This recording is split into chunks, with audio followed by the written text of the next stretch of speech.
Alors où on est? Moi, devant, j'aperçois la Devinière, juste symétrique de l'autre côté de la petite vallée, mais vol d'oiseau, c'est quoi? 600 mètres. Le grand panache blanc juste au-dessus de la centrale de Chinon, je pense qu'il va m'accompagner toute la journée. Et puis, c'est ce qu'on trouve très souvent ici depuis les remembrements. Là, dans les années 70, ils ont déchiré toute cette répartition par petites parcelles de la terre. Il y a une ferme ici, une ferme là, pour en faire ces grandes étendues, soi-disant rentables. Là, c'est cette terre noire qui émerge, terre sédimentaire, juste labourée, et puis ces chemins qui se croisent en plein, dans cette nature, mais restent ces arbres comme emblématiques. Derrière moi, c'est une ferme qui s'appelle Les Tombes. J'ai jamais compris l'étymologie de ce jeu de mots. La partie ferme, il y a 2 grands hangars qui sont à l'abandon. Un beau lieu aussi pour lire en vue synoptique de cette petite vallée rabelaisienne. Et la maison d'habitation qui apparemment depuis cet été une restauration a été lancée, ça peut devenir une résidence secondaire comme d'habitude. Et derrière, c'est le château du Coudray-Montpensier, qui a cette caractéristique que de partout de la vallée, on l'aperçoit comme un surgissement un peu féerique, fantastique, mais quand on l'approche, on est à son niveau et il disparaît dans ses arbres et ses murs. Il est quasi invisible. C'est pourtant lui qu'on aperçoit. Et de 1926 à 1930, le Coudray-Montpensier, avant d'être la propriété du patron d'aviation Latécoère, a appartenu au Nahon, N-A-H-O-N, les beaux-parents de Maurice Maeterlinck. Et ils l'ont occupé, ce château, de 1926 à 1930. Maeterlinck, évidemment, il séjournait souvent. Je me suis juste demandé, Maeterlinck, longtemps que je le connais, longtemps que j'ai admiration pour son travail, je peux vous lire les titres, La sagesse et la destinée, La vie des abeilles, qui reste un livre extrêmement sensible, vivant aujourd'hui, d'autant plus que pas le savoir qu'on a peut-être aujourd'hui, justement, c'est l'abeille dans sa symbolique, sa vie, sa nature sociale, le double jardin, le temple enseveli, et ça se vendait, La vie des abeilles, 145e mille, mais déjà en 1929, L'intelligence des fleurs, 55e mille, La mort, 66e mille. C'est-à-dire que dès cette époque, Maeterlinck était un écrivain considérable. C'est pas même la fortune de ses beaux-parents qui lui assurait son indépendance. L'hôte inconnu, ça je le connais pas. Les débris de la guerre, ça je le connais pas non plus. Je crois que je vais continuer. La vie des termites, pour reprendre le système de La vie des abeilles, La vie de l'espace, magnifique aussi. Et puis bien sûr le théâtre, Péléas et Mélisande, les autres je connais pas trop, mais L'oiseau bleu, féerie. Et là, on a ce mot, la grande féerie. Ensuite, d'autres titres, est-ce que c'est de moindre intérêt? J'en sais rien, mais en tout cas, Maeterlinck, après, donc une fois le Coudray-Montpensier fini en 1930, il va faire construire près de Nice cette espèce de palais un petit peu arrogant, fabuleux, mais quel auteur aujourd'hui pourrait se prévaloir de ce genre de construction? Et maintenant, c'est devenu un hôtel de luxe. Le bâtiment, on peut toujours aller le voir. Vous trouverez aussi facilement avec n'importe quelle recherche Internet. Moi, la question, c'était entre 1926 et 1930, il travaillait à quoi, Maeterlinck? Et ce à quoi il travaillait, c'était la grande féerie. Je l'ai trouvé d'occasion, donc une édition de 1929. Vous voyez ces grosses pages épaisses, presque cartonnées, mais il y a quand même 220 pages. Imprimerie de la Cour d'appel, 1 rue Cassette, Paris, 1929. L'éditeur, c'est Eugène Fasquelle. Il y a une introduction et 3 grands chapitres. Le premier s'appelle Immensité de l'univers. Le deuxième s'appelle Notre Terre. Le troisième s'appelle Influence sidérale. Et je vous lis juste les 2 dernières lignes. Avant qu'il soit trop tard, c'est-à-dire avant que nos traces aient disparu dans l'infini, où nul ne les retrouverait. Je me suis dit que simplement, j'allais lire quelques extraits du début, Immensité de l'univers, en se disant que certainement, le Coudray, Montpensier, tous ces châteaux seigneuriaux, mais qui ont une histoire brute, semée d'abandon, c'est l'Atécoère qui entreprendra les restaurations. Je pense que c'est pour ça que les beaux-parents de Maeterlinck ne restent pas très longtemps. Ils l'achètent, mais il y a trop à faire. Ils rendent le tablier. Mais dans ces 4 ans, possible qu'il soit resté dans le parc. Je ne connais rien de la vie privée de Maeterlinck. Possible qu'il ait eu une vie mondaine aussi. Prenez le Lys dans la vallée de Balzac, on voit bien comment de château à château on se reçoit les uns les autres. Mais comment ne pas imaginer que là, dans ces lumières d'automne, il ne partait pas marcher autour, il ne franchissait pas de façon symbolique le mur de son château et peut-être venait là. C'était pas un champ comme ça, c'était encore, il y avait des haies, il n'y avait pas ce... Là, tout à l'heure, je voyais un tracteur, je m'étais dit, tiens, c'est beau, on le verra faire ses allers-retours, mais le temps que je mette mon filtre ND, tout ça, il est parti. Le tracteur, c'est bien, parce qu'on entendait quand même le boum-boum de sa grosse radio, malgré sa cabine. Mais comment pas imaginer que ces phrases, ce soit pas là, dans ces lumières, ce paysage, que Maeterlinck les ait composés, que cet arbre, là, nous, dans le champ, les a entendus, ces phrases. Maurice Maeterlinck, 1929, Immensité de l'univers. On apprend encore qu'il y a vraisemblablement dans l'horizon qu'embrassent nos regards autant d'étoiles éteintes que d'étoiles lumineuses. N'oublions pas que notre Terre et toutes les planètes de notre système sont des astres noirs, des cadavres stellaires, et qu'il y en a des milliards qui errent obscurément dans l'espace où ils n'ont pas la chance d'emprunter à une étoile voisine la chaleur et la lumière qui permettent à notre globe de se survivre dans ce que nous appelons provisoirement et par analogie l'incommensurable cimetière des mondes morts. D'ailleurs, nous nous trompons sans doute en appelant ces mondes noirs des mondes morts. Il n'y a pas, nous le verrons plus loin, à proprement parler, de mort ni de cimetière dans l'univers. Il est, au contraire, fort probable que l'énergie cosmique a pris sur ces cadavres stellaires une autre expression que la lumière, et n'est invisible qu'à nos yeux, comme le sont au surplus la plupart des grandes forces de la nature, telles que l'électricité, la force centrifuge, la force d'inertie, la seule qui soit invariable, la gravitation, et bien d'autres que nous ne connaissons pas encore.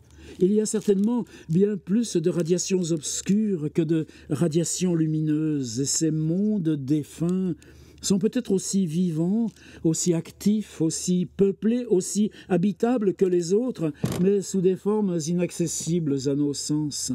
On n'en trouve pas, il est vrai, dans notre petit système solaire où des lois inflexibles décèleraient leur présence.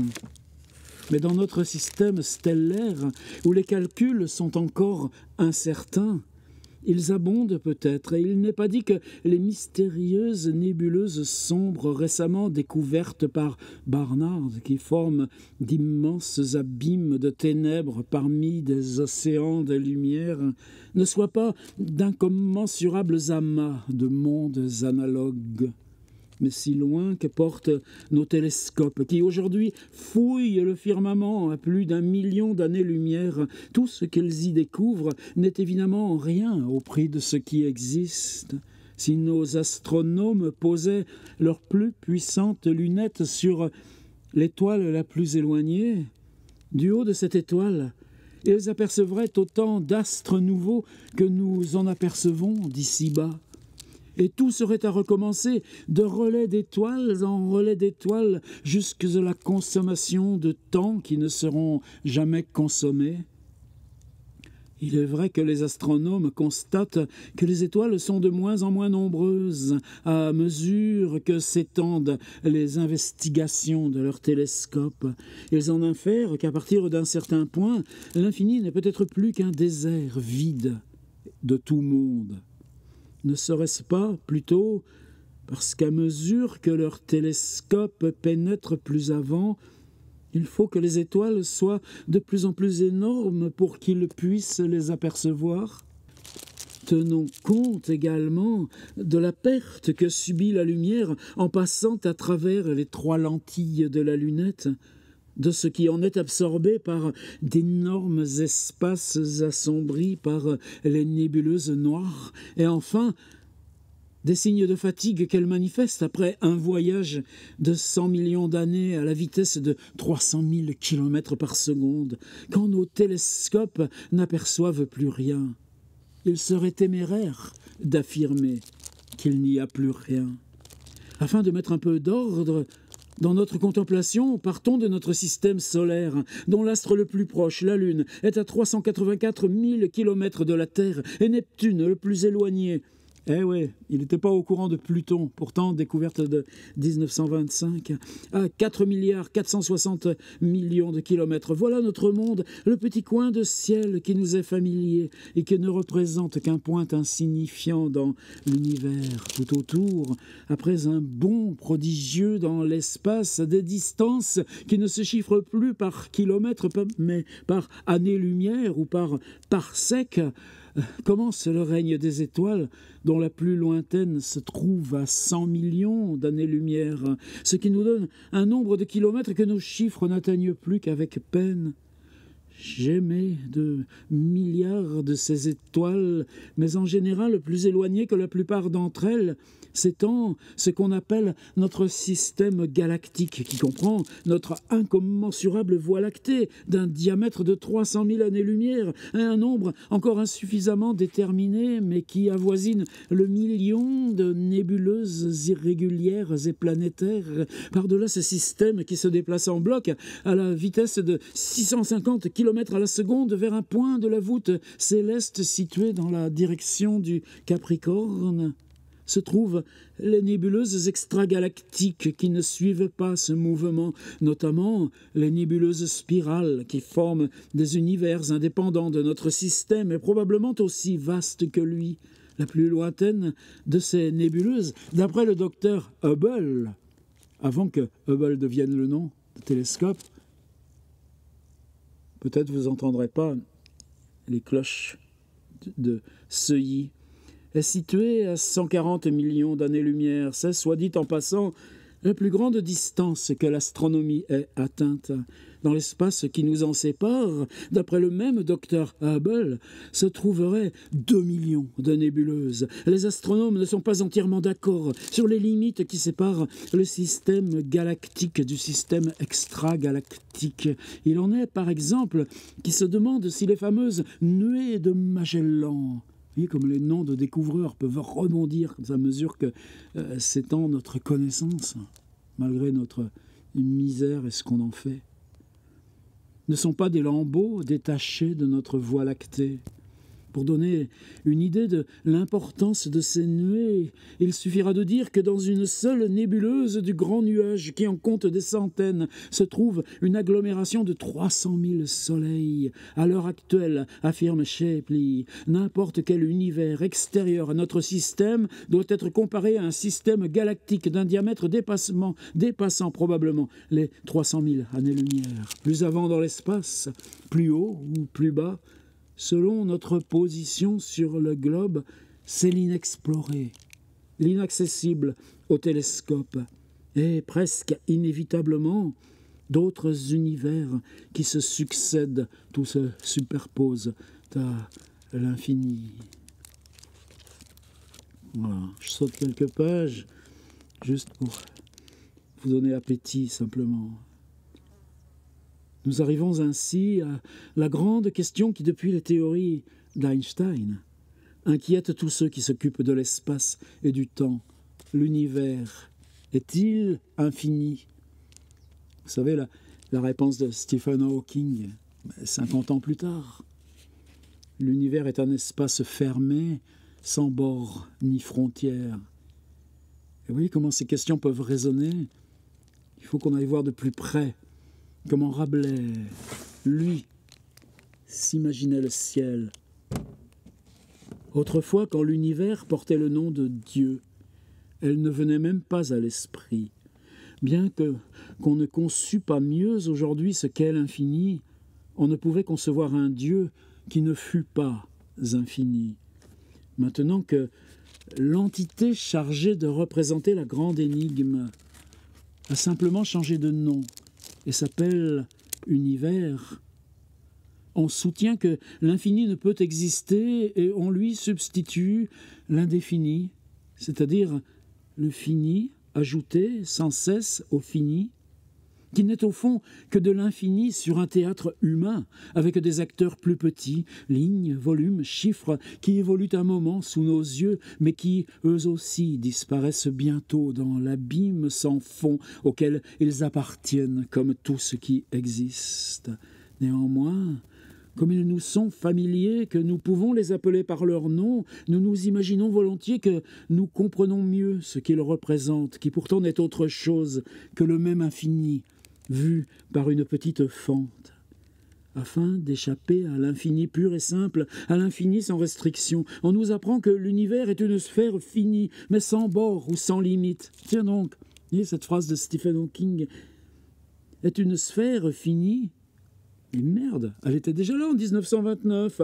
On nous apprend que l'univers est une sphère finie, mais sans bord ou sans limite, ce qui est mathématiquement plus pratique, mais raisonnablement moins compréhensible que l'infini absolu ou proprement dit. Est-ce que vous vous souvenez d'Edgar Poe, traduit par Baudelaire, et qui, le premier, vers 1845, part de ce constat. Pourquoi on voit sans cesse plus d'étoiles sur ce vieux thème de pourquoi la nuit est noire? Et Edgar Poe d'avancer cette hypothèse parce que l'univers est en expansion. Si on voit de plus en plus d'étoiles, c'est que l'univers recule, les distances reculent. Et comment un littéraire, avec ses problèmes d'alcool, avec ses problèmes de misère, avec cette abjection d'être un inventeur d'histoire, d'histoire fantastique qui plus est, pourrait, sinon là, dans ces recoins d'imaginaire, avancer l'hypothèse d'un univers en expansion. Il y a toujours ce jeu entre littérature et science qui a mis tellement longtemps à se séparer. Hegel, vous dites, t'es un philosophe, t'es pas un scientifique, t'es un philosophe. Non, mais Hegel, il voulait être poète comme son colloque de Tübingen, Hölderlin. Lui aurait bien voulu être philosophe. Cette séparation, elle est encore toute récente. Souvenez-vous de ce que Walter Benjamin écrit de Blanqui. Blanqui assigné à résidence, seul prisonnier au fort du Taureau, dans la baie de Morlaix, cette forteresse ovale où la nuit on le laissait monter, contempler les étoiles. Il dit l'univers peut milliarder à l'infini. Il y aura forcément une réplique de la Terre et une réplique de notre histoire et une réplique où la Révolution gagnera. Et je pensais un petit peu ce que Blanqui là nous dit dans ce livre L'éternité par les astres, évidemment depuis Walter Benjamin, un peu plus fétiche, ou Gustave Geffroy dans sa biographie de Blanqui l'enfermait. Je croyais ça un hapax, une zone un petit peu singulière, mais quand vous lisez Camille Flammarion, il y a aussi ce même mystère. Eh bien, Maurice Maeterlinck, il est partie prenante en tant que littéraire de ce mystère. Et cet arbre-là, derrière donc le domaine du Coudray-Montpensier, là qu'il a écrit ce livre. Et dans ses balades, pour ruminer en dehors des temps d'écriture. Cet arbre les a entendus s'inventer ces phrases. Pour moi, ça faisait partie du grand puzzle ici. Ce jeu adorable qui transforme ça en fiction aussi immense que le monde. Eh ben, d'autres s'y sont glissés de la même façon. Et nous, qu'est-ce qu'on fait aujourd'hui? Ben, la même chose. Ouh là là. Oh, je vous avais pas vu. J'étais tout de travers. Oh, vais-je survivre?